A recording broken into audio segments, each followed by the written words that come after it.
Good afternoon, people of YouTube and of the podcast sphere. Welcome to Spectator Diff, probably most underpaid spectators in the Overwatch League. We are here today at our normal time, 12:30 Eastern, for the first time in several weeks, when we could have been at the When We Were Young festival, because apparently every other esports commentator is there right now. Yeah, except the first day got canceled. So if you had tickets to the first day of When We Were Young, you couldn't go. Still, though, we're here to talk to you about Overwatch League because we, as always, have opinions, and gosh darn, someone needs to hear them. We're normally here at this time every Monday, sometimes Tuesday, sometimes 12:30, 1:30, 2:30, and occasionally 3:30. But we are here once a week to deliver you some hot and spicy headlines from Overwatch and Overwatch League. We will hit you with the game of the week. Not this week. Overwatch is on a bye week. So we're going to talk about some predictions and some power rankings, and then we're going to get the heck out of here because Matt has no voice today, and yeah, it's a Monday. So let's just dive right into this. Before we get started, please do us a favor. If you're new here, or even if you're not, like this video, really helps us out with the algorithm.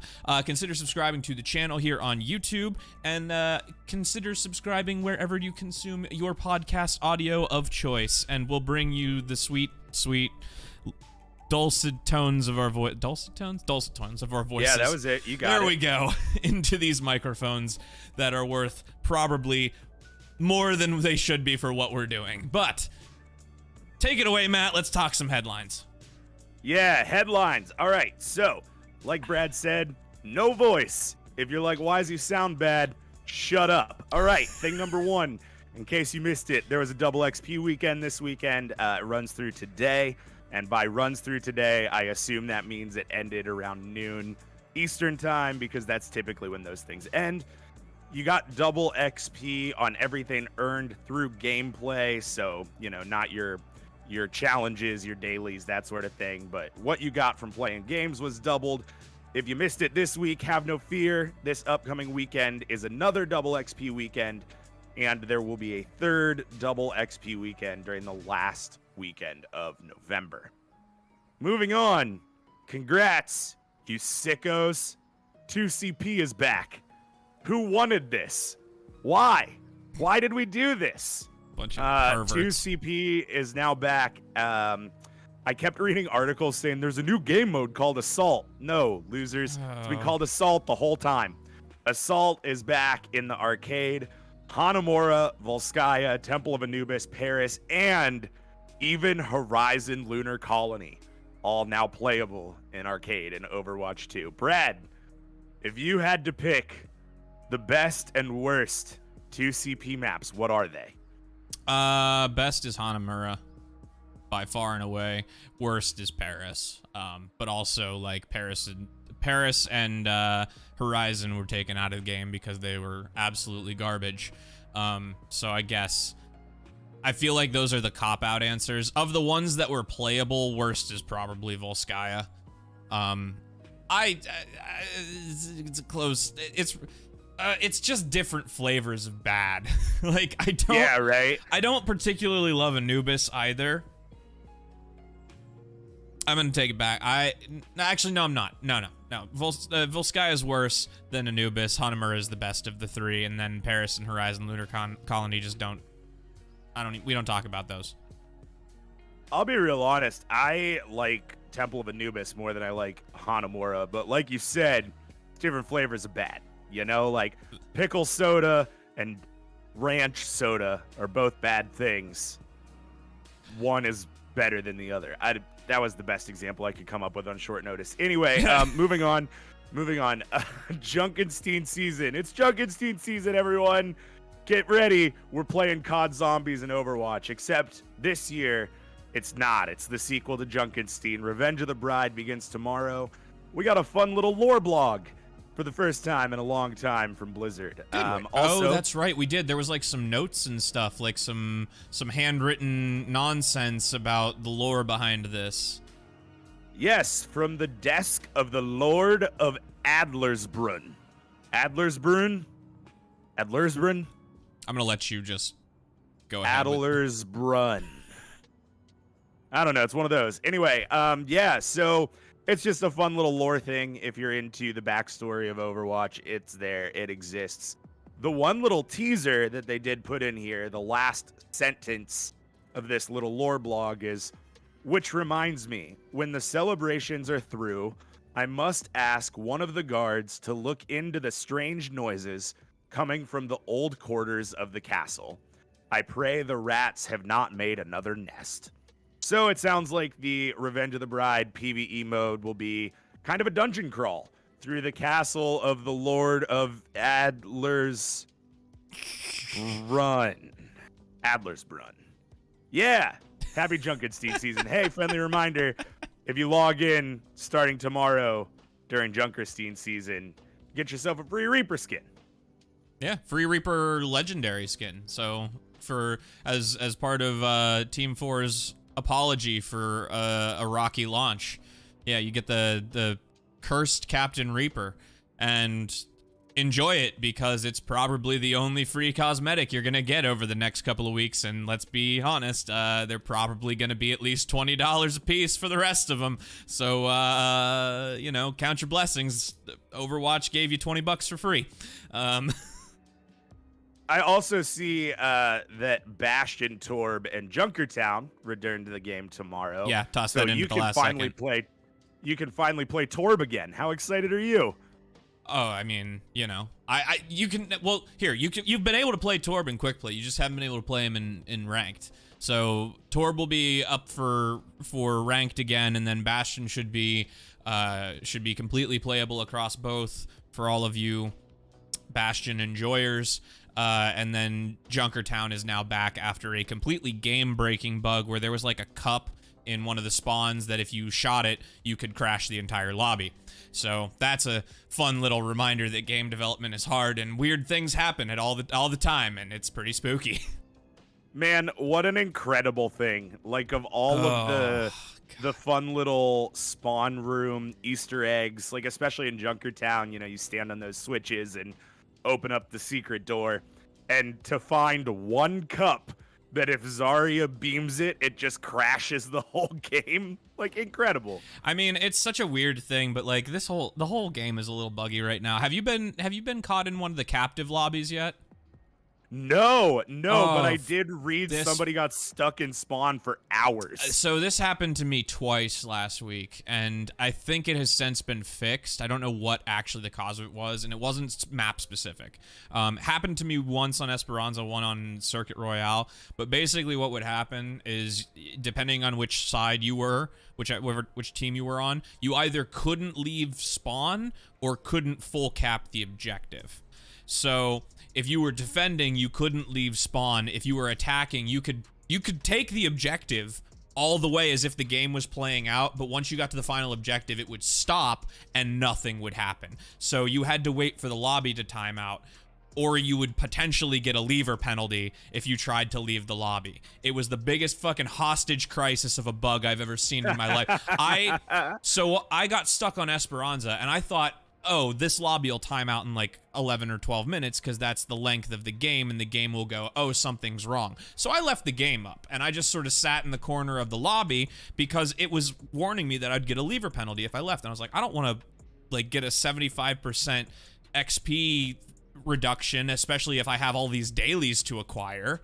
Like, I don't want to lose all that fun battle pass progression. And so I sat there, and I left the game run. And would you know that an hour later, the game still hadn't, like, fixed anything. I went off and did other stuff. I came back to check it every, like, 5-10 minutes. Nothing. I was still in the lobby, and people were just rotating in and out. Eventually, I just said, fuck it, I'm done, and I left the lobby. Didn't get the penalty, but I was like, if I would have been so mad. But hasn't happened since last week, so I think that has been solved. I think. Yeah, I didn't read any like official bug reports of like we took this out, but I haven't heard about it much either, so I'm assuming it's fixed. It is some real like Resident Evil, Silent Hill, PT, liminal video game space shit though. Just to be trapped in a spawn room for hours with nothing you can do about it. It's just so dumb. It's so silly and dumb.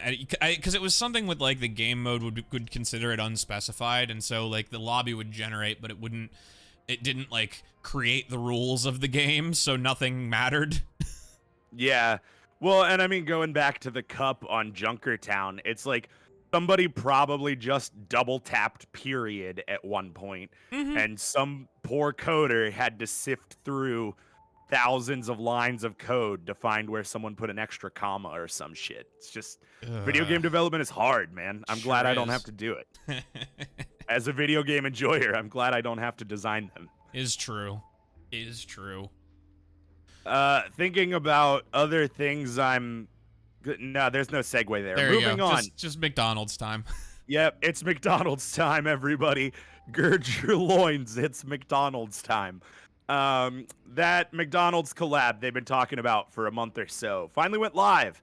There is a cool new epic lightning tracer skin that can be unlocked through the McDonald's app if you're in Australia, and only if you're in Australia. If you're not in Australia, fuck you. No skin for you. Good day. Yeah, I do think it's weird that there are not one, not two, but 3 Australian heroes in Overwatch, none of which are named Tracer, and the Australian specific Overwatch McDonald's collab did not skin one of the Australian heroes. I think that's interesting. Seems like a bit of a miss there, because like we could have had a Hamburglar hog. Like, why did, like, come on. I'll do you one better. Grimace Hog. Grimace Hog was right there. Oh yeah, no, that's better. That's better. Or like literally just like a Ronald McDonald Junkrat. Right, like, and I mean, this Tracer skin is fine. It's whatever. I don't love it when they put the big dumpy arm wings on Tracer. I think it's a little weird looking. So yeah, but apparently I learned this today in Australia, and if Avril could confirm, it'd be great. Apparently the McDonald's app is the My Macca's app. Yeah. And apparently, also, not only do you get, you know, some Overwatch things, the Overwatch meal comes in a unique Macca bag. Do Kiwis call McDonald's Macca? It's like Mecca without the A or without the E. I don't know. I don't actually know.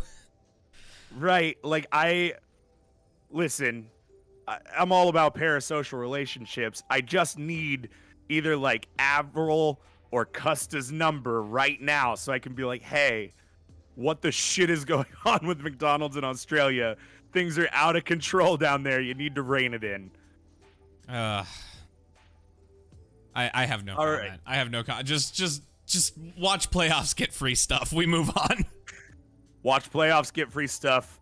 We move on. GG go next. Yes, you can get free stuff for watching playoffs. Link your YouTube account to Battle.net. It kind of sounds like even if you watch Overwatch League natively on the Overwatch League website, you may still need to link your YouTube account to Battle.net to earn rewards. That seems like it might be a new thing for Overwatch 2. There is a very simple way to find out if you are connected. If you go into YouTube and you have the thing up on YouTube, underneath the little YouTube video, there's a whole bunch of buttons. One of them will have a little check mark that says connected. And that's how you know that you're receiving rewards for watching Overwatch League. If you don't see that little thing, you need to go do things. Either it's on YouTube's end or on Blizzard's end, but you got to connect both, much like with Twitch, to receive rewards. Go into your Battle.net, go into your profile, go to connections. It's like I have done this like 6 million times over the past like 5 weeks, making sure everything I am is connected to Blizzard and Skynet. Anyway, go do all the things from inside your Blizzard account, and also on YouTube, there's like a native button to connect your stuff to make it all talk to each other and give you free things, which we all like free things. There's something like 30 some, no, it's more than that because it's like 2 skins each, so it's technically like 70 skins available to you if you watch all of the playoffs. So, like, that's a lot. It's a lot of stuff. You can get a new skin for every hero. All of them. All things. So here it is. Here's what you get. You earn 5 league tokens per hour for every hour watched.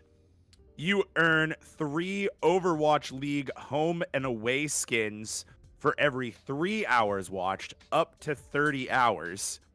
Additionally, custom community designed Overwatch 2 cosmetics will be dropped after specific viewership milestones.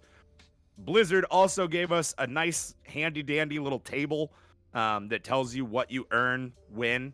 I got all of this from Dexerto.com, so it is pretty easy to find, but 3 hours gets you Tracer, Genji, Bastion. 6, Mercy May, Hanzo. 9, Ana, Brigitte, Zenyatta. If you're watching more than 10 hours of Overwatch League playoffs, you're probably dedicated enough to find this information yourself. Accurate. Very accurate. But the long and the short of it is, if you watch all of the playoffs, you can pretty much get a home and away skin for every single hero in the game. And that is pretty dope. That is a lot of cosmetics for a game that is about to charge a whole hell of a lot for a lot of cosmetics. So take your free victories where you can. Sure is.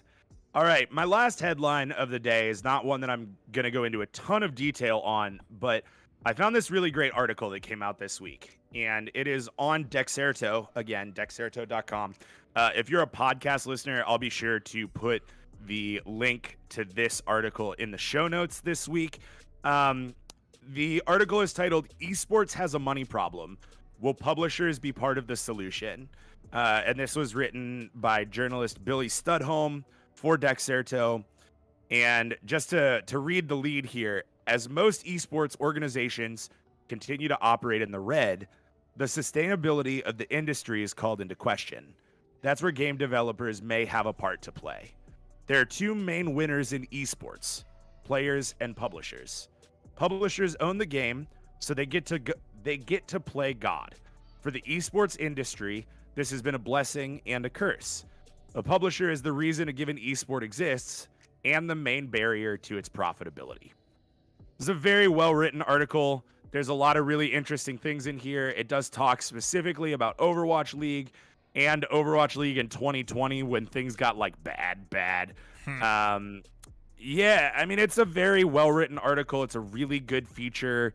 Talks about how players fit into the ecosystem, why sponsors should stick around, and then kind of wraps up with the question, is esports doomed from the start? So very good article. Definitely recommend the read if you're a big esports fan, like obviously the two of us are. Brad, I know you haven't gotten a chance to read through all this yet, but any initial thoughts on those takes? I mean, the fact of the matter is, like, a lot of this does rest in the hands of the developers and not the developers, but the publishers, because they control everything. Really, they control the licensing, they control the distribution of the game, they control basically the ins and outs of every single thing. It's not dissimilar to, you know, a lot of the larger conglomerates that hold power over the NFL, for example. Like, oh God, the actual NFL, like the governing body of the NFL or the governing body of the NBA. Like there is a higher authority involved in every single one of them, and it's just the distributors, not the distributors, God, the publishers for games are the people controlling that sort of for esports. And if these things are going to be profitable, if they're going to continue to be profitable, there has to be some input from the back end in terms of the actual publishers. You know, Blizzard needs to really, if they want Overwatch League to be successful, they have the money. They just need to fork over the cash to give them the resources. We've seen what happens in particular with Overwatch League even when the resources aren't there, the love from the community will make a lot of things happen. If you can support the funding for that community, they will fly with it, and it will make infinitely more money. So it's up to them. That's my take. Yeah, I mean, good takes for sure. It's definitely difficult knowing that. So, like your example of the NFL or the NBA, right? Like those governing bodies make no money if the sport itself in the league isn't being played, right? Like Right. if there's no NFL games, the NFL governing board isn't making money. However, if there's no Overwatch League games, Blizzard is still making plenty of money, and it really deprioritizes the health of the league in the eyes of the publishers when the league is going to make them money whether it's well run or not, and that kind of sucks. Yeah, I mean it just I guess it depends on how valuable things like ad revenue from YouTube and Twitch are to them. How important revenue from all of the various cosmetics that they could pawn off and merchandise for the individual teams and things like that. How valuable is that extra revenue in general to them?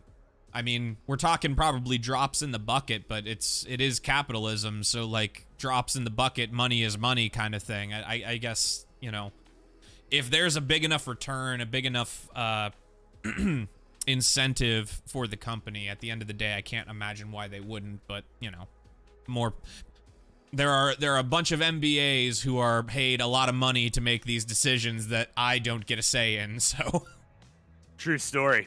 Yeah. Well, that is going to do it for headlines. So if you are ready, we can move on to the game of the week. And by game of the week, I mean, just kidding. It's power rankings time, baby. Indeed. Let's do it. Indeed it is. Oh, this is going to be tricky. So before we jump into power rankings here, I have a couple of things. Thing number one is we're getting a new balance patch. This has been talked about a lot. The reason we're not doing a game of the week to just sit down and hash through what happened in play-ins is because that patch is over and there's going to be a whole new patch for playoffs. So we can go ahead and talk about that patch first. And then I also have the official seeding from the league. So I want to talk about this balance patch. Then I want to put our power rankings in order for the 12 teams in the postseason. And then I want to see how it compares to the seeding. So I'll turn it over to you, Brad. You have dug way more into this balance patch than I have. Talk to me about it. All right, so the first thing we're going to talk about are the tanks. We have Zarya receiving some nerfs with an increase to the bubble cooldown. I believe it goes from 10 to 11 seconds, and then a reduction to the bubble uptime before it's broken from 2.5 to 2 seconds. This is to bring her more in line with the other tanks in the game, and to be completely honest, holy crap was it needed. I want to preface this by saying, through Overwatch 2's lifespan thus far, I have not spent a lot of time on tanks. I used to be a tank player. I used to do a lot of stuff competitively on tank. That was my biggest climb for a long time. And right around that infamous patch where they nuked everything into oblivion and double shield was back, I stopped playing tank. So I haven't really touched tank since then. Walked back into it this weekend just for curiosity's sake. Holy goddamn was Zarya overpowered. Like, oh my goodness. Oh my goodness. So like this is going to be, I don't know how much of an effect this is going to have. It's going to play out pretty majorly with the timing of how you take the fight. I don't know if it's enough to knock her out of meta, but I feel like the way everything, especially with the uptime of the bubble itself, I think it might put her a little bit more in line with Rhine, and I think it'll make the other tanks a little bit more viable, less rundown heavy. She can't just walk at you as easily anymore with that. Additionally, D.Va saw some nerfs to the spread of her shotguns. Not sure about this one. Not really sure about this one. if you ask me, I think it's her defense matrix that's really the problem. That thing feels like it's never down. I've never, I mean, this is partially the elos that I'm currently playing at, but like if there's not concentrated fire on the diva, it's like she doesn't take damage. And that I think the defense matrix needs a little bit of the nerf, but at least in this case with the shotguns, it will make her a little bit harder to completely overrun Winston. So you'll probably see a little bit more Winston gameplay as well. And again, these serve to just sort of bring all of the tanks more in line with one another. Think that should be fine. Other nerfs. Sombra is seeing the hack duration, the lockout duration decreased from 1.75 seconds to 1.5. And now she can basically no longer chain hack you. You cannot hack a target again until the full hack has gone away. So that's, I believe, a 9-second damage boost that you get. And you cannot rehack the target during that time. So you'll have to wait for that to go out. So you can't chain hack tanks anymore. That was a really big problem. And also the damage boost has been knocked down 15%. I believe it was 40. Now it is 25. I still think she's going to be strong. I think this will actually take her out of the meta. And then finally, Genji. On the surface, I don't know. I can't remember off the top of my head the specific numbers behind this one. But I've got it pulled up. Yeah, if you could read those off, because I know that it was a damage per shuriken nerf, correct? And then a ammo count, correct? Yep. Max ammo reduced from 30 to 24.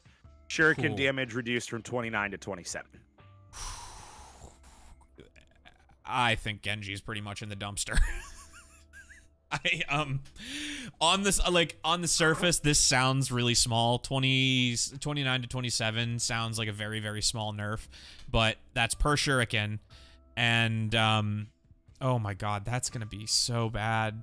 That's gonna feel terrible. He's gonna have such a shrunken like damage output overall. Like his it's gonna increase the time it takes for him to build ultimate charge.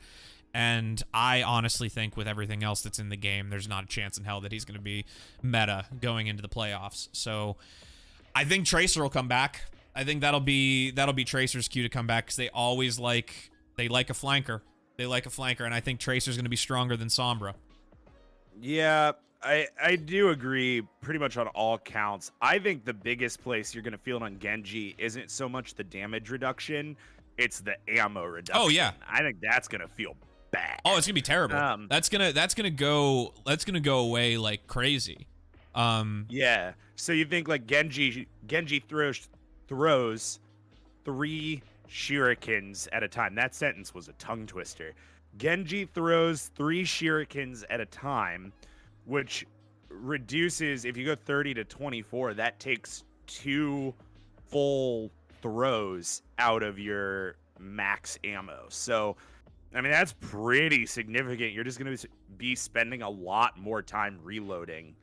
Genji's reload is not particularly quick. So, yeah, I mean, I think the Sombra the Sombra nerfs were pretty well warranted. The Zarya nerfs were pretty well warranted. Genji nerf, maybe warranted, seems overreactive, and I will say, like a diva nerf, but it just feels like it's the wrong thing. I will say the Genji dumpster is a bit of an interesting choice, considering the level 80 mythic skin is Genji. That's a very interesting choice. I don't know. And also Genji wasn't like, Genji was strong, but Genji was not the problem with what's going, like with the balance. If we want to nitpick balance, Genji was not the biggest issue. Yeah, that one, often when we get into playoff patches for the league, it always just feels like they try kind of hard to force something. Whether they want to force a hero in or force a hero out. And this patch feels like we're tired of watching Genji. No more Genji. Is kind of how I feel about that, Yeah, I don't know. I'm curious to see like what this does for the meta. If the Calling All Heroes tournament is any indication from this past weekend. They're not playing on the same patch, mind you, but at least we can get some insight based on some of the compositions. I think it's looking more probable that we're going to see that Kiriko Lucio combination. It seemed like pretty much every team was running some variation of that. It's looking to be pretty strong, so I think we can kind of expect to see that.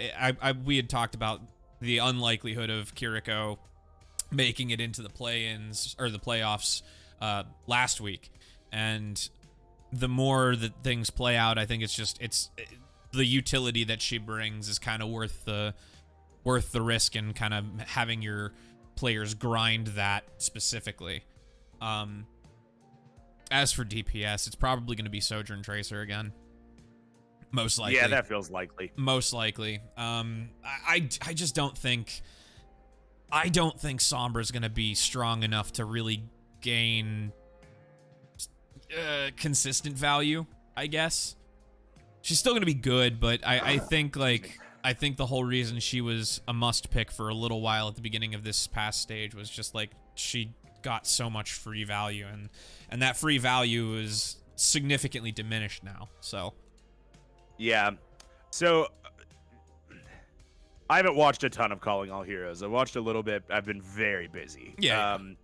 So Kiriko Lucio, Sojourn Tracer, does that come out to a semblance of a rush in your brain? Yeah, or is I mean, it it's more of a dive. It's either or. It kind of depends on how this tank switch up plays out, because it can work with Monkey, but they were playing mostly Zarya over the weekend, and so that's basically Zarya plays like Reinhardt in her current state.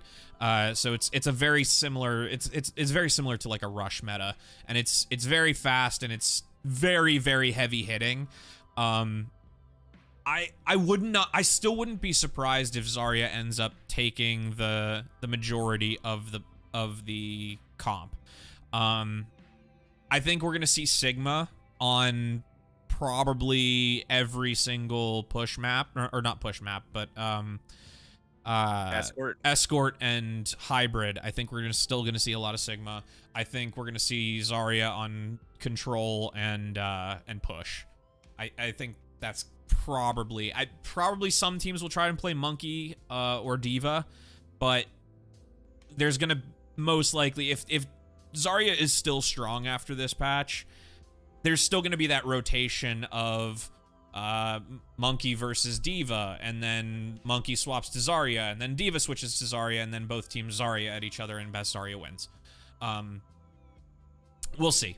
Or I could be completely wrong, and somehow Reinhardt just is now the playable choice, and meta be damned, I wouldn't be surprised if London just does that for the hell of it.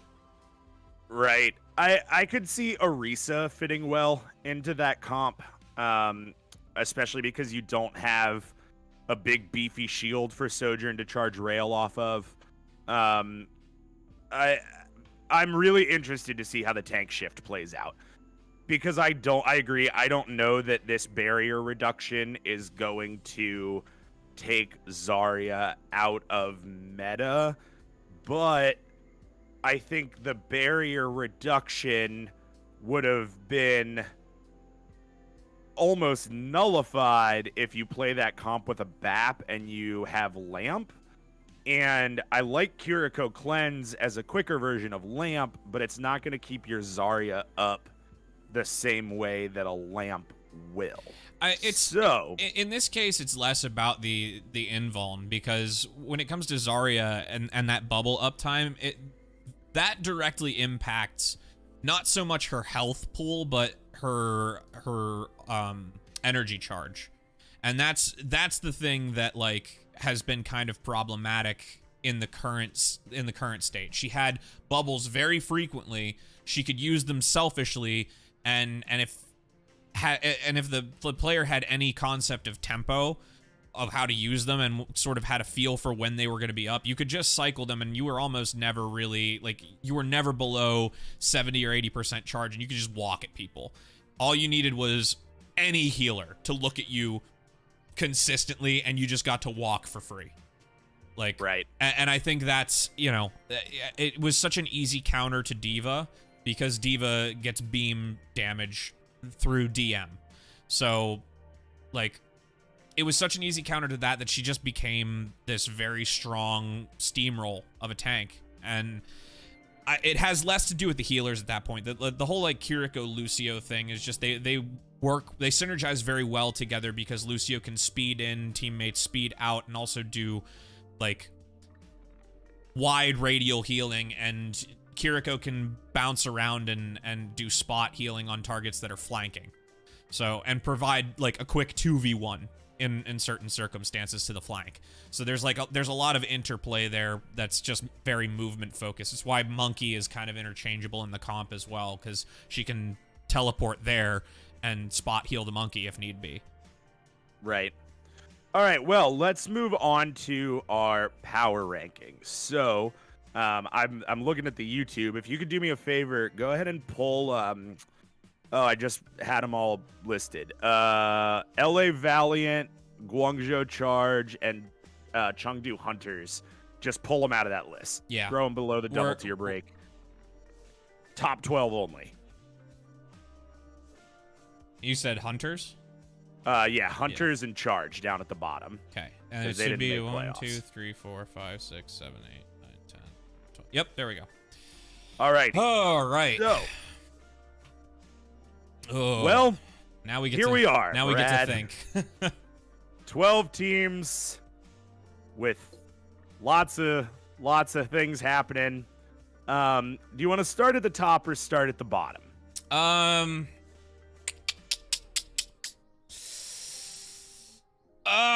Let's start at the top.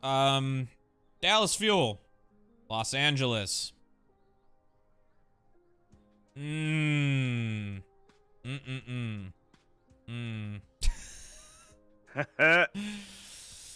Tier break. I think I would maybe put LA above Dallas. Okay. Why? Largely because of the Zarya nerfs. I think Dallas has really, really excelled the stronger Zarya is. And Zarya could still be meta. Dallas could come out and just, like, absolutely start stomping people. But if Zarya falls out of meta, I expect Dallas to struggle in a way that LA won't. Okay. I can respect that. I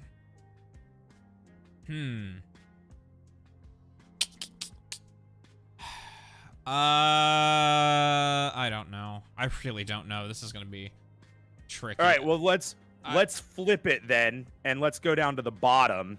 I think there's no way that the Hangzhou Spark isn't at the bottom of this list. Straight up. I think Spark Fusion, bottom of the list. I am not willing to put Fusion all the way at the bottom. They always do some wild nonsense in playoffs and surprise everybody. Also, have we gotten any have we gotten any update on Zest? Not that I've seen. Doesn't mean we haven't gotten one. It just means I haven't seen it. I'll keep them close to the bottom regardless, because they're not winning the whole thing. There's no way they might edge out a freaking 4th place again and surprise everybody, but I don't really have that much faith. I kind of I think Toronto Defiant in between the two. I think kind of where that is right now. I am not particularly high on the Defiant even after this past weekend. Really? Yeah. See, I'm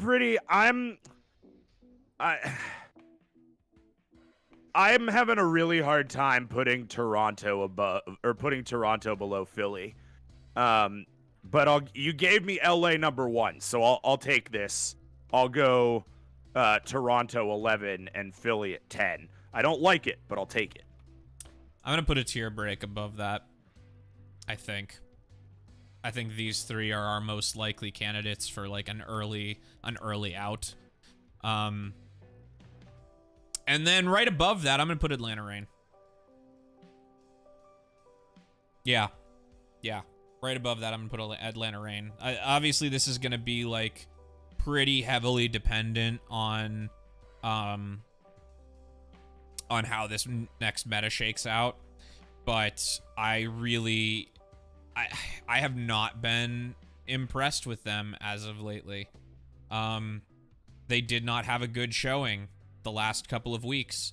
They kind of got it together, but they never really had sort of they never really had like a look that they seemed particularly comfortable with. So I mean, there's still the Atlanta Reign. There's still the chance for like playoff land buff to do some work, but their entire success rate like hinges on Kai killing everything, and also for the tank meta to be in favor of Hawk. So we're talking a lot of risks depending on what happens over the next couple of days. Yeah, I agree with that. I don't really know what to do with Atlanta. Atlanta has had such a strange season, and they've been so unpredictable. I feel fine about that. This next block is the hard part, obviously. Let's talk Houston Outlaws. I feel kind of the same way about Houston that I feel about Atlanta, whereas it depends a lot on if Merritt goes off. If Merritt goes off or if Dante goes off, things look really good. If Merritt is quiet, if Dante is not great, they look really bad. I don't know about Houston, but I kind of feel like they go right above Atlanta Reign. Like, I honestly have more faith in Hydron than I do in Merritt. I think Merritt's a better player, but Hydron's more of the time. Well, here's the thing with Florida right now. Like, Florida looks really good. Like, yeah, they sure do. The wins this weekend were definitive, and it wasn't close. So, like, Florida looks really good right now. And if this meta coming up ends up being like a Winston meta, or God forbid, like a Rhine meta, I know they've got Doge, but he hasn't seen any play time, really. I mean, he's seen one game, 2, I think, tops. And they're going to be putting a lot of their grand finals hopes in a rookie who hasn't seen a lot of playtime this year. Yeah, I'm willing to put Houston below Florida. And now we reach the really, really difficult section of this. Actually, no, I'm not going to put a tier break just yet. All right, next thing. Let's talk the 2 APAC teams currently in this whole thing. Who are we liking right now, Shanghai or Seoul? Man, okay, so I don't know. Here's my thing. Shanghai always looks good in playoffs. Always. Yep. It's just like playoff profit, always look good in playoffs. Whatever. The Shanghai Dragons have been so not quality this season. And Seoul, on the other hand, has looked great all season and has kind of wet farted their way through a lot of tournaments. I've said it before. I'll say it again. I never like APAC's chances against NA. I just don't. No. Um, but I think there is a cutoff at some point in this block where they win versus where they lose, and right now I'm trying to figure out where I'm having trouble is deciding where that specifically is and for whom. all right, this is nuts. But I think I would put I'm gonna say it all. I would go bottom up: Houston, Florida, Seoul, London, Shanghai. That's my take. Yeah, I think I'm okay with that. I think London could beat Seoul. I think the Dragons, I think the Dragons would beat London. And then San Francisco,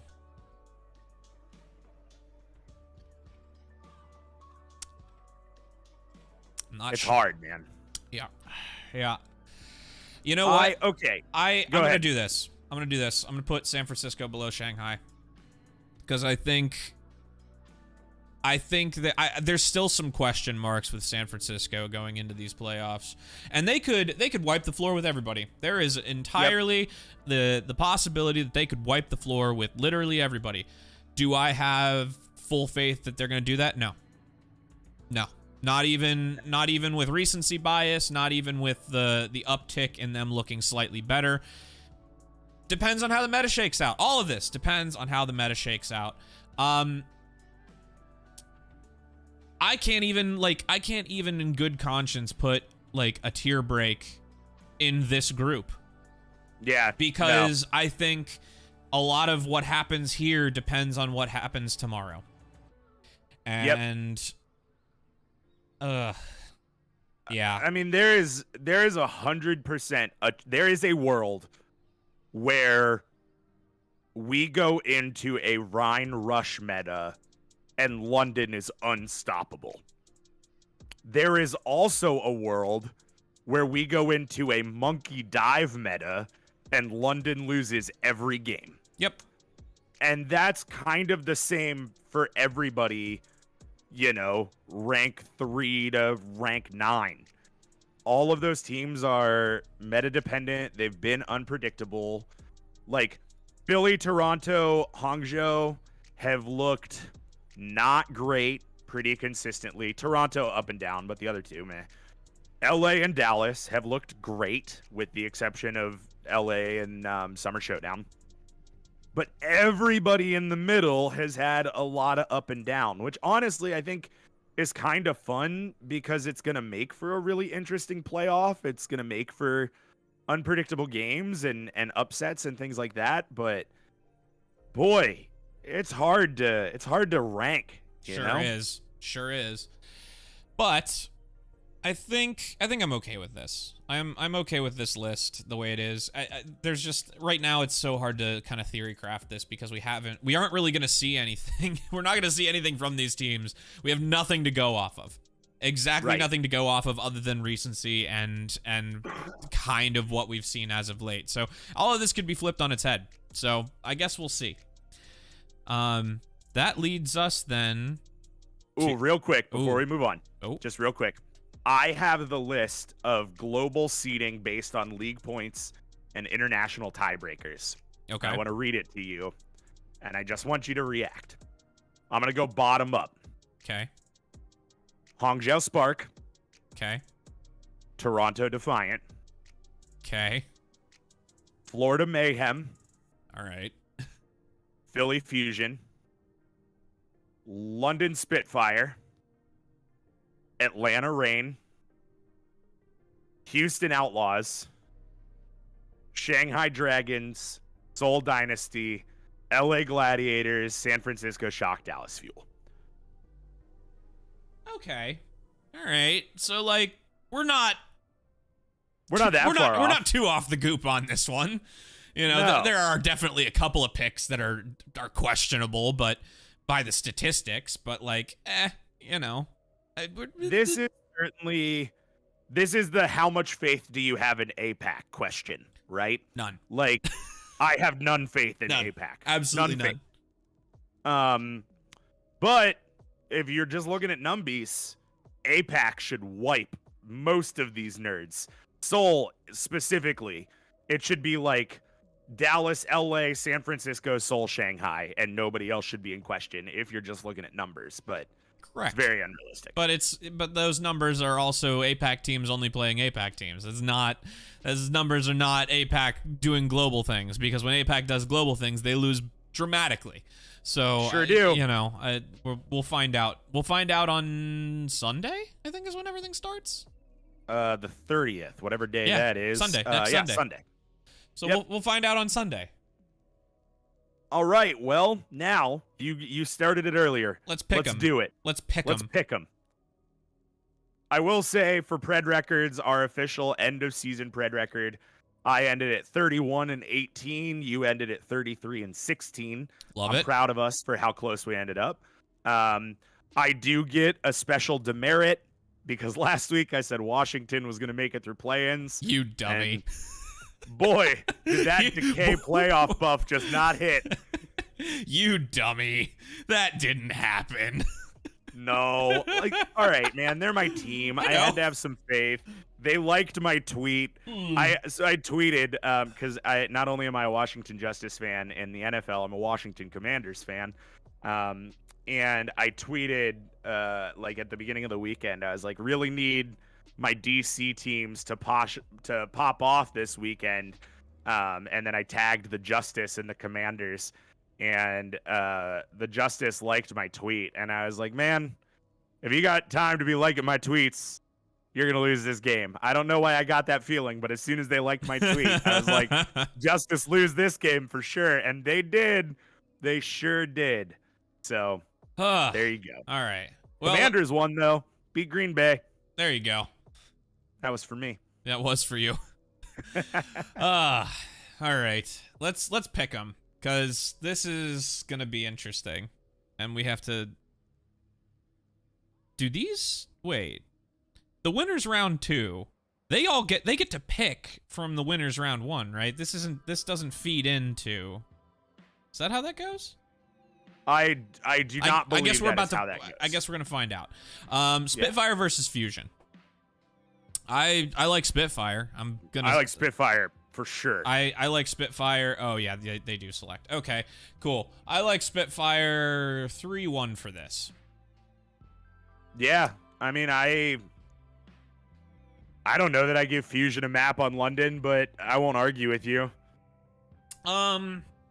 Dragons versus Spark. Oh, God. I'm going to predict the Dragons, which means the Spark are just going to come out swinging and win. But Dragons... I'd go 3-0 on that one, too. Yeah, personally. Yeah. I like 3-0 for that one. Ooh, this is going to be a good match. Probably. These next two, actually, are going to be really good matches. Yeah. All right. So let's talk Florida versus Atlanta. Do we ride the Florida hopium? Do we ride the Florida hopium and say that Florida wins this? You know, man, I kind of think they do. Like, stonks are high on Hydron. I'm all in on Hydron. Stonks are high on Hydron. That guy is a stud. And RuPaul and Surmajet have looked really good. Atlanta has been so wishy-washy. Hawk has been okay at best. Like, this is, again, it's really meta-dependent. If we come out on a tank that Hawk is good on, then Atlanta will look okay. If not, Atlanta's going to get stomped. Yeah. Okay. So then we have Houston versus Toronto, and I think, oh, God. I have no idea. I have literally no clue what happens in this game. I'm going Houston. I think it's 3-2. I was going to say, I think it's 3-2, whoever wins. I think it's 3-2 Houston, and I'm going to say, I'm going to say this is going to be one of those, like, it's not a reverse sweep, but it's real close, and the win is off of something real dumb. It's gonna be the win is gonna be dumb. That seems fair to me. So then, who picks? Dallas would pick first, correct? Yep. Dallas picks It first. should go down that order: Dallas, Seoul, San Francisco, Shanghai. Really? Or not Shanghai. The order that it's listed should be the picking order. Okay. Because it goes Dallas. Oh no. Because it should be Shock pick Dallas, San Francisco, LA, Seoul. Okay, cool. That confirmed. I have it in front of me. So then, actually, I have to have Dallas go first, because who does Dallas pick? Can you give me the drop down so I can just like see who all is there? London, Shanghai, Florida, and Houston are their choices. Well, if I'm Dallas, I sure as shit don't pick the Houston Outlaws. That's like that's true. That's really true. Number one is I avoid the Houston Outlaws at all costs. I think maybe. I think I'd pick Florida if I'm Dallas. Yeah, I could see that. And just while we're playing in this headspace and the button showed up, who wins that game? Dallas does, more or less. Yeah, well, okay, so here we are again in this meta question, right? Like, I got to be really honest. My faith in the Dallas Fuel has come late, and it's come mostly on the back of Hanbin. And Hanbin looks the best when Zarya is the best. Yeah, but they also have Fearless in case it happens to go to a monkey meta. Oh shit, I forgot they still have Fearless. Yeah. Oh my god, they still have Fearless. Yeah. Yeah, Dallas wins this game for sure. Okay. Yeah, I'm gonna give Florida a map though, because Dallas doesn't like to win 3-0s very often. Yeah, Dallas. I would say Florida gets a map. So if Dallas picks Florida, the Shock will pick Shanghai. And I know this because they have said on multiple occasions that they want to play Shanghai. So they will pick Shanghai, and they will lose. Am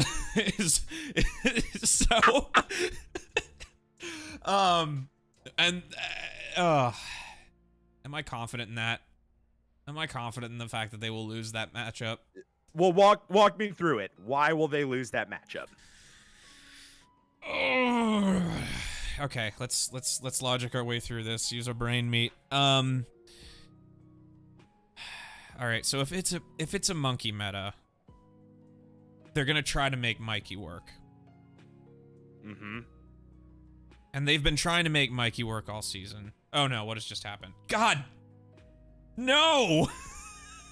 What happened? Oh, I pushed a button. Oh no! Ah! Okay. Well, while I'm redoing this, I'm gonna play in the headspace that they'll try to make Mikey work. If it's Diva Zarya, they're gonna stick with Kaluj. I don't know. I'm now also trying to like redo this. It was Florida 3-2. And then Outlaws 3-2. Or yeah, something like that. I don't know. Okay. Now we're over here. I'm gonna fill out my own bracket later. Yeah. This is for the show, baby. Yeah, this is true. All right. Actually, I'm gonna revise it. I think it'll be Shock 3-2. I think the first game that they play, they're gonna eke out a win, and it's gonna be way closer than it should be.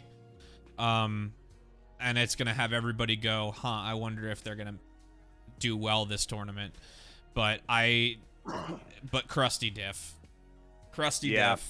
and they still do have Striker. So if this ends up in a tracer meta again, they've got the two best tracer players in the league.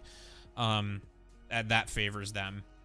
And you said then LA picks third? Yes. LA picks third. I think LA picks Houston. I think Houston's the easy pick for anybody but Dallas. Straight up. I think LA picks Houston, and then I think they just beat the tar out of them. Okay. And that would leave then Seoul with London. And we said in the power rankings that London wins this. And I gotta be honest, man, like I still kind of feel that way. I was gonna pull up real quick the mid-season madness bracket. London didn't play any APAC teams. I was curious to see if London played APAC. We've never seen them play APAC, so like we could be way off the goop on this one, but I think it's close. I think it's another close one. I think it's another 5-banger, maybe London 3-2.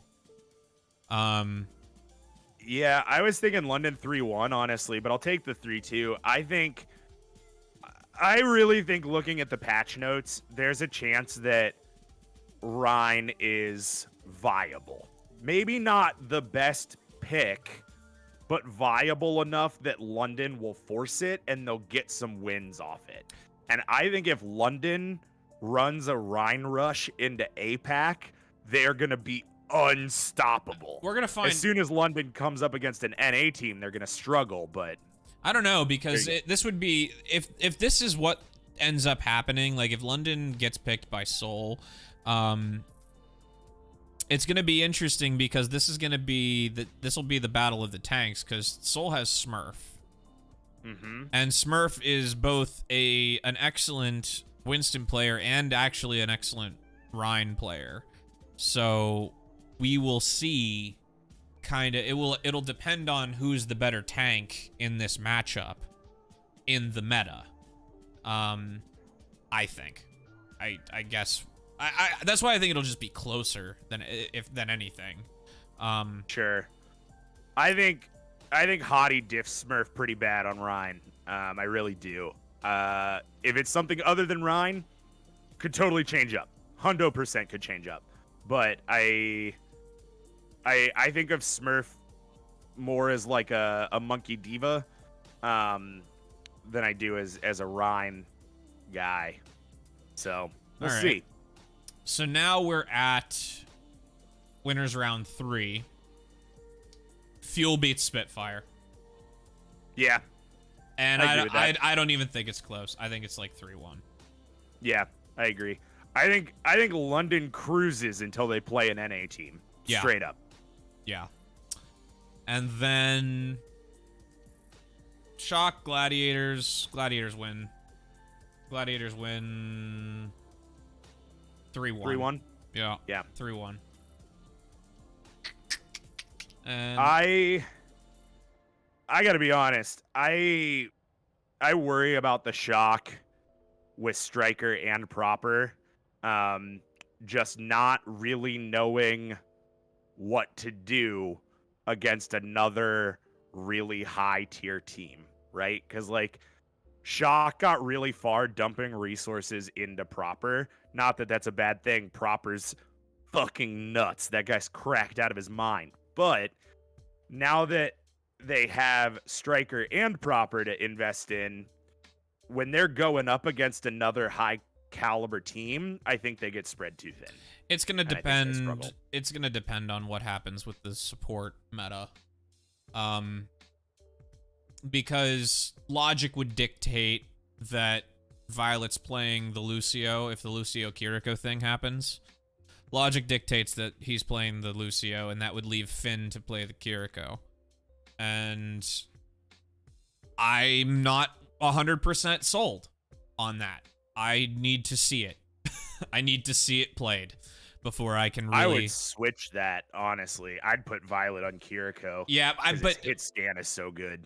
But Finn's not a good Lucio. Like... Finn, yeah. like, Violet has already had experience playing Lucio in the league this year, and a lot of it. Like, that's the thing. There's almost no way that after as much playtime as he has had on Lucio that they would swap that. Especially when, like, the shift from Ana to Kiriko is a relatively logical one. They play similarly to some degree with similar... Like, the thought process, the logic behind how you play both is similar. let me give you this dumb idea. Just play in this meat space with me for a second. You run Striker Sam on DPS, and then you run Violet proper on support, and you put proper on Kiriko, and let Violet run Lucio. I hate that. I hate that so much. Everything about that makes my skin crawl. All of it.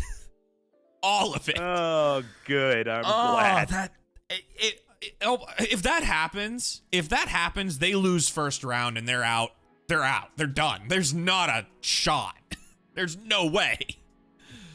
I wanna smoke whatever Krusty's smoking if he puts proper on support. I really do. Dallas Fuel LA Gladiators. LA, 100%. I have zero faith in Dallas beating LA.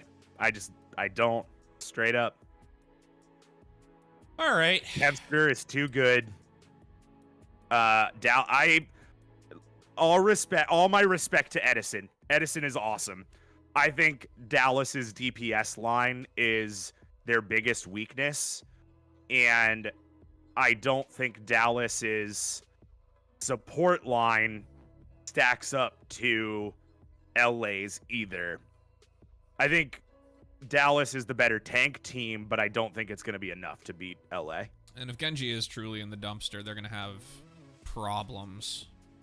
Yeah. All right. Because, like, if Sparkle can't play Genji...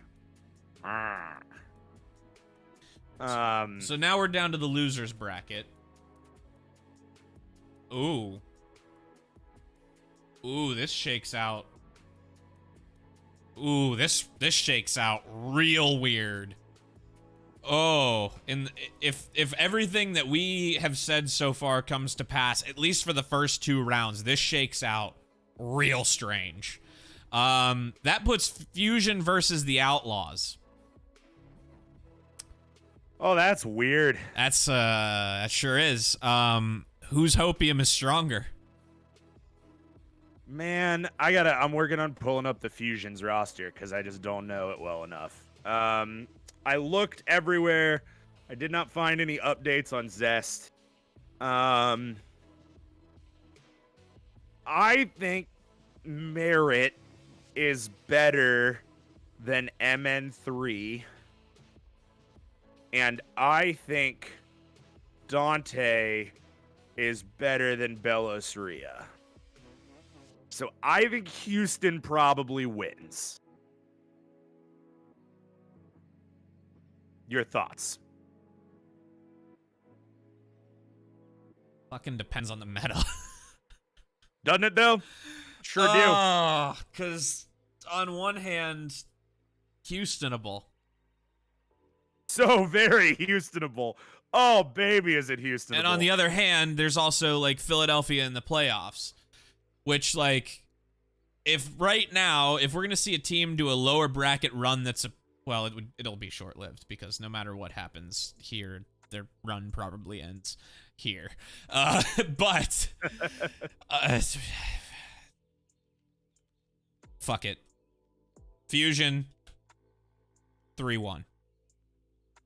Fusion 3-1. Yep. Tell me why. I have no faith in the Houston Outlaws. I put my faith in the Houston Outlaws 2 weeks ago, and they made me so sad. I have not recovered. And while I have no faith in Philadelphia, I do know that Philadelphia makes playoff runs when they're given the opportunity. So I think the Houston Outlaws are going to be one of the first teams out in the current way that we have shaped up this bracket. Boy, is this going to just go tits up on me so fast. Even though we ranked Outlaws 2 above Philly in our power rankings. Did we? God damn it. We sure did, Brad. God damn. But that was before they were against each other in the bracket. That was 5 minutes ago. I mean, okay, dude, you're clicking the buttons, so, like, I'll ride this to the game with you, but... I mean, it doesn't matter too much because... Oh, does it, though? No, it does. This is gonna be this is gonna play out so strange. I don't know.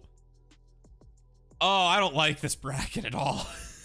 I may not press save when this is all said and done. I might need the rest of the week to think about this. But anyway, for right now, we're gonna say Houston 3-2. Shanghai Spark, they've already done this once in our bracket, have they not? Yeah, I don't remember, to be really honest. Maybe it would have been in the first round. Yeah, they have. They have done that. They have already done this.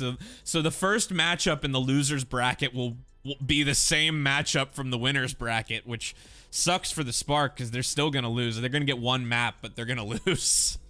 Yeah, man, run it back. Shanghai wins that for sure. All right, so then we have Shanghai Outlaws. If there was ever a Houstonable ass game, it's this one. Sure is. Shanghai wins. I'll put Houston over Philly for sure. I will not put them over Shanghai. Does Houston even get a map?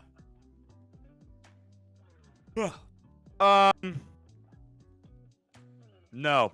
Okay. No maps for Houston. No maps for Houston. So then, closing out this portion of the losers bracket, we then have Spitfire Dragons. Oh man, that sucks. Yeah, it does. Doesn't feel good. Doesn't feel good. I think this is where if London make it this far, this is where they're son of a bitch. Fuck.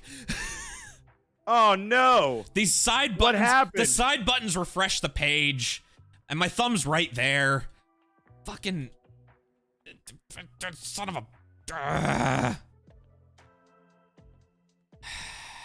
I'm so mad. Well, I'll vamp while you Please fill all vamp this for out. me. So we ranked Shanghai above London in our power rankings, and I feel like there should be some honor given to that. However, I want to hold strong to what I said earlier.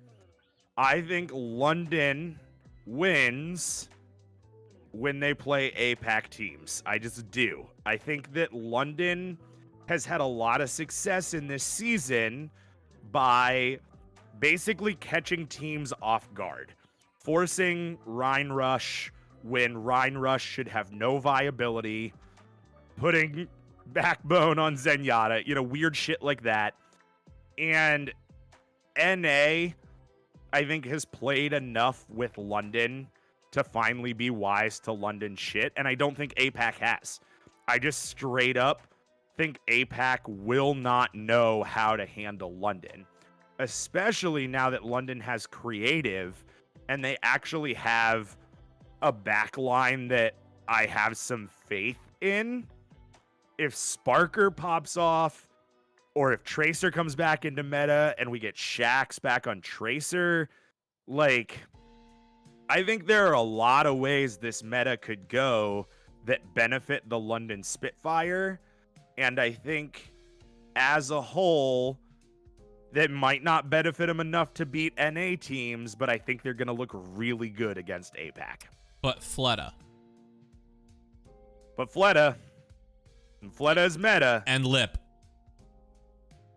I got to be honest, I've been kind of underwhelmed by Lip this season, just straight up. Not saying he's bad by any means, but he has not been the playmaker that I have kind of viewed him as in other seasons. So you have London with this. You think London beat the Dragons in elimination round 3? 3-2. I sure do. Okay, we'll live in that headspace for right now. So now we have to go all the way back to elimination round 1. Seoul Dynasty versus the Atlanta Reign. Who's gonna win this, and why is it the Seoul Dynasty? It certainly is the Seoul Dynasty. I have no faith in Atlanta. I have more faith in the Houston Outlaws than I do in the Atlanta Reign, and that's the end of my thoughts. You know what? Screw it. They're gonna get booty bopped. 3-0. Yeah, love it. Toronto Defiant versus the Mayhem. Mayhem will win this. Yep. There's just they had the kryptonite for Toronto this past weekend. I think that's going to happen again. My only thing. First off, I agree. I think Mayhem win. My only reason they might not win is if all the COVID brain fog leaves Toronto and they come in swinging like they were 3 weeks ago. Okay. But I still think Florida win. Okay. Then we have Seoul Dynasty versus the Florida Mayhem. Brad, who wins this and why is it the Seoul Dynasty? It is the Seoul Dynasty because Florida has land buff, but oh, you know what? Do I really think that? Yeah, I do think that. For right now, I'm not gonna save these predictions because. Oh, me neither. This isn't. I can't. I need to think about this more, but this, yeah, we're gonna go Seoul 3-1. It's gonna be a close 3-1. It's gonna be like a really close 3-1.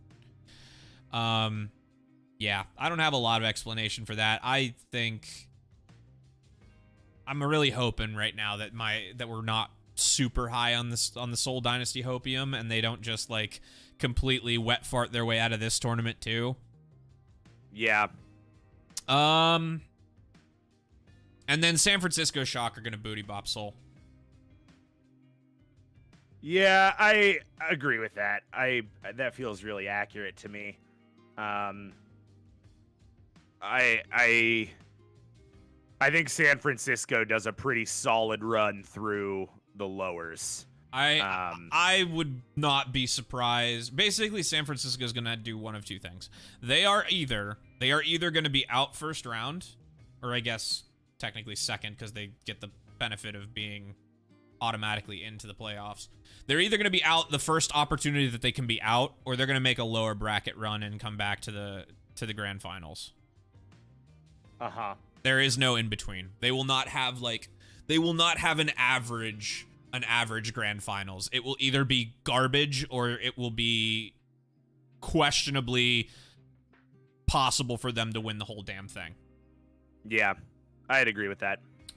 In which case we're still playing in this headspace, so they're gonna beat London. It'll be like 3-1. Yep. And the way we have this, that would put them versus Dallas in the final eliminations before going into the grand finals. This is really interesting, right? Because like this game will be on LAN, I believe. Yeah. So Dallas with a LAN buff is pretty scary for San Francisco, I would think. Yeah. But also, Striker and Proper with a land buff is scary for anybody. Also, yes. You are the resident Shock fan of this podcast. I mean, I'm still, at least for while we're on this podcast, I'm currently playing in the headspace. They've made it this far, which means they're making their lower bracket run, which means there's momentum going into this game. Dallas will have just been beaten down by LA, I guess the night before. Thursday, November 3rd. Do they play twice in a row? No, that would be the next day. So this would be next day, and it would be next day for both of them. So they both have a day off. So the momentum would be a little bit slowed, but it's, you know, they will have been making their lower bracket run. I'm giving this to Shock. I think it would be 3-2, if anything. I'll take that. It'll be close, and that leaves the rematch of the century. Grand finals, 1st to 4. LA versus the Shock. My gut reaction is that LA wins this game. I think that this is LA's year. I do. I think that LA's roster is like 2020 Shock levels of stack. Would this be back-to-back for them? Because they won last year. Yeah? No, Shock won last year. What? Shock didn't win last year. Shock won 2019-2020 back-to-back. Okay, well, now Last year had to be the Gladiators. Oh boy, hold on. I don't remember. I'm so tired. I know. 2021. 2021 playoffs, Overwatch League.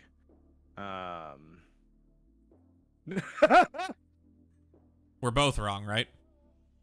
Brad, who played in grand finals last year? I don't September 25th of 2021. Who played in grand finals? Tell me. Oh God, it was APAC, wasn't it? Give me two teams. One NA, one APAC.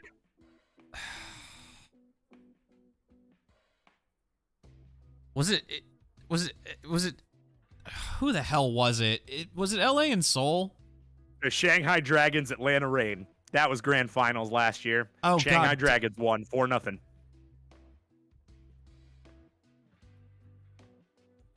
Where in the hell is my brain? I don't know. Oh God. Mine too. Why did I think that LA won that? I went to the bar. I watched this game at a gaming bar. I also watched that game at a gaming bar. Why do I not remember that? LA got knocked out by Atlanta. Losers round 2. LA played 3 games and lost 2 of them. San Francisco got knocked out by Atlanta. Losers round 3 of last year. Okay. All right. Anyway, point stands. I think this is LA's year. Yeah, probably. If there was ever going to be LA's year, it would be this one. So for the headspace right now, LA 4-2. Cool. All right. Real quick, do me a favor. Go back to the beginning and just read off these for me, because I'm going to save not my bracket, but like I'm going to save this so next week we can see how we're feeling and see where things are. All right. So Spitfire Fusion. So this is Sunday's games. Spitfire Fusion, Spitfire wins. Cool. Dragon Spark, Dragons win. Okay. Florida, Atlanta, Florida wins.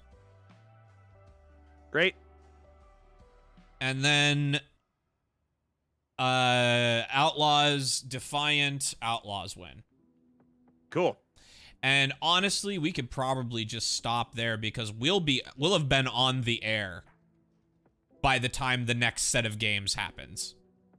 That is true, but I want to write down the dumb shit we said today. Crap. So that we can then come back to it later. So then Monday, Dallas Mayhem. Dallas 3-1. Seoul London. London 3-1. I'm just taking winners. I'm not even keeping score, to be honest with you. Shock Shanghai. Shock. Gladiators Houston. Gladiators. For whatever reason, it won't let me. Come on now. There we go. Okay. Elimination round 1. Fusion Outlaws. Outlaws. Okay. Dragon Spark. Dragons win. Yep. Soul Rain. Soul wins. And then Mayhem Defiant. Mayhem wins. Great. Back on up. Good lord. Do not press. I know. Overwatch League website really needs to not press figure any out their buttons. bracket layout. It's trash. So then we have Dallas Spitfire. Dallas wins. San Francisco Gladiators. Gladiators win. Elimination round 2. Houston versus Shanghai. Shanghai wins. That's so silly. Yeah. Seoul versus Florida. Seoul wins. You know, that's the one. That's the one that I feel like is really going to dick us. Probably. Let's see. Then we got winners round 4. Dallas versus Glads. Gladiators win. Elimination round 3. Spitfire versus Dragons. Spitfire win. Also very silly. Yep. San Francisco versus Seoul. San Francisco wins. And then elimination round 4. San Francisco versus London. San Francisco wins. Elimination round 5. San Francisco versus Dallas. San Francisco wins. Grand finals. Last and but not least, Gladiators versus Shock. Gladiators win. Whole kit and caboodle. Alrighty. Well, for posterity's sake, baby, I have taken screenshots of this cursed bracket that we have made. Boy, is it cursed. We are off the goop. We are absolutely 100% unequivocally off the goop. We sure are. Isn't it exciting? Yes. Yes, it is. Oh, that's not what I wanted. Just let me take a screenshot, computer. Come on. Jeez, Louisiana. Really just driving me nuts here. Yeah, man, I tell you what, one year, I just want to have any semblance of faith in APAC going into one of these tournaments, and that hasn't happened yet. Yeah. And it's certainly not going to happen this year either. But I want it to happen, you know? I know, me too. I just want, like, I would like to go into a tournament knowing kind of what, like, having an idea of what to expect, like what we're going to see next week. I would have liked this patch to be weeks ago. Yeah. I am really over this whole new patch just for playoffs thing. It's not really my jam. No. I mean, it's just like, it makes the whole prediction process less fun because everything that we say now, God help, like, anybody getting a perfect bracket this time around. There's not a chance. Like, no one's going to win whatever prize. No one's going to win whatever prize is involved. Right. They might as well not even have, like, token matches past the first round because anybody getting anything right to where you can actually get things from this is nearly impossible, but whatever. I mean, honestly, just the fact that the second round picks teams, like that alone is so statistically unlikely to be predicted correctly. Like it's silly. Yes. Well. We sure said London was going to beat all the best teams, didn't we, Brad? We did. We sure did, Matt. We sure did. We did say that. We've done that. We sure did. So when they lose in the first round, when they're out the first opportunity, we can be sad about it. We sure can, Brad. We sure can. Ugh. All right. Well, that's all I got. My throat hurts. Are we done? Yeah, I think we can put a bow on this. We'll be back after the first round, and we'll know whether or not anything we picked is even probable or possible. Yeah, man. It's it'll be a time. It'll be a time, and that time will be next week because this episode of Spectator Diff is done. Again, please subscribe to us here on YouTube, or if you're listening to the audio of our show, subscribe on your podcast app of choice. You can follow me on socials at MC_DJ_MC. And me on socials at lastcall_gaming. Oh, and we'll see you next time. Just remember, we're better at watching Overwatch than you. GG's, everybody.